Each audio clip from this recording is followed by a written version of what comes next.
Okay students, so in last video we saw the force acting on a moving charge placed in a uniform magnetic field.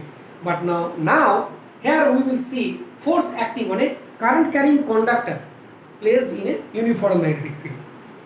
Since a charge doesn't have any length, it's only a context or matter of only a point. Okay, but here since it's a conductor, so it will definitely will have some definite length. Clear? So now let us consider this is a uniform magnetic field which is directed from north pole to south pole.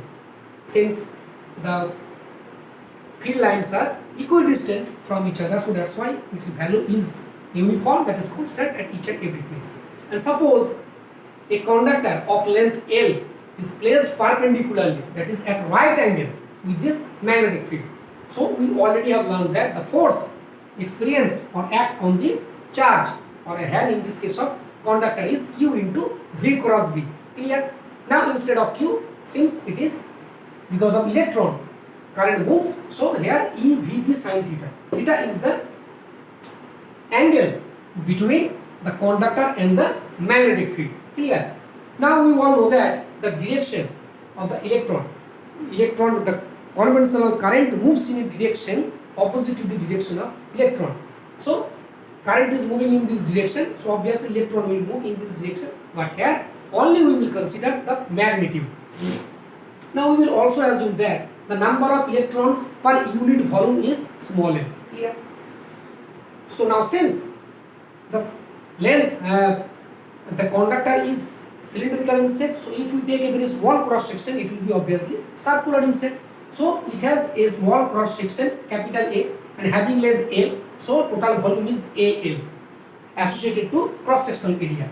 Okay. So the total volume associated to the entire length of the conductor is AL. So since number of electrons in one, that is in unit volume is N, so total number of electrons in the entire conductor is NAL, since L is the volume cross section into area into length, so that is volume into N. So the total number of charge.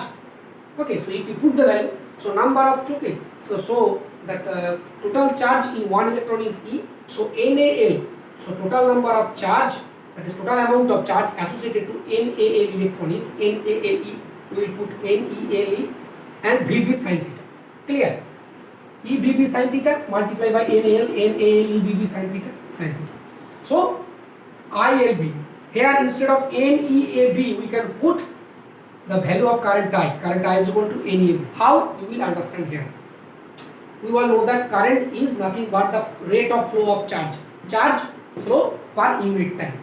So here number of electrons for V distance in 1 second, since V is the velocity of electron, which is called draft velocity, that is constant velocity. So if velocity means in 1 second or unit second the total distance traveled by anybody. So since in 1 second it moves V distance, so the number of electron associated in V distance is NAV. Instead of length L, we will now take the number of electrons when traveling distance V. A is the cross section, so area into length, that is length, this is distance AV, so N. So in 1 second number of electrons is NAV, so in T second N into AV2. Now here charge of a single electron is E, so the total amount of charge associated with this amount of electrons is multiplied by NAVT. You can clearly see. We will put the value of this total charge here, we will get NAVTE by T, TT cross cancel, so NAV. So that's why instead of NAV we can write I. So ILB sin theta. In the vector form we can write it is equal to IL cross B. Okay.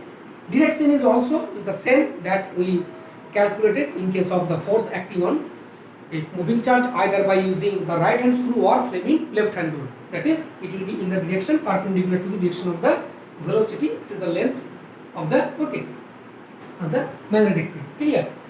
It is, if this is the magnetic field, this is the motion, and the direction of force acting will be in the perpendicular to the motion of the conductor. So now we will see the condition.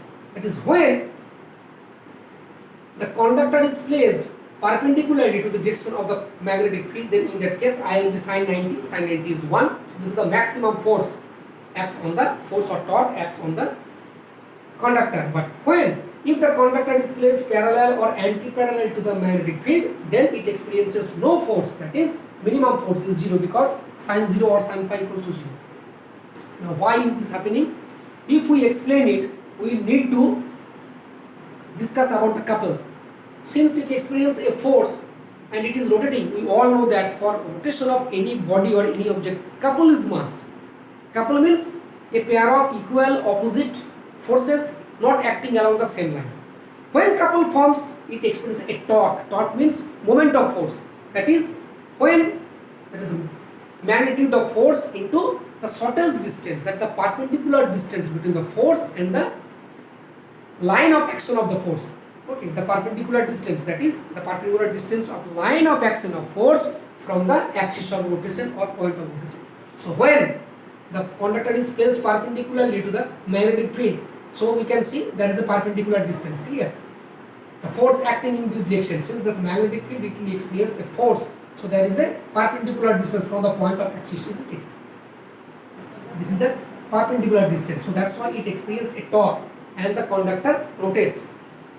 But when it is placed parallel or anti-parallel, the force, magnitude of force just passes in between, okay, just penetrating the axis of rotation. In that case, the perpendicular distance or shortest distance is 0.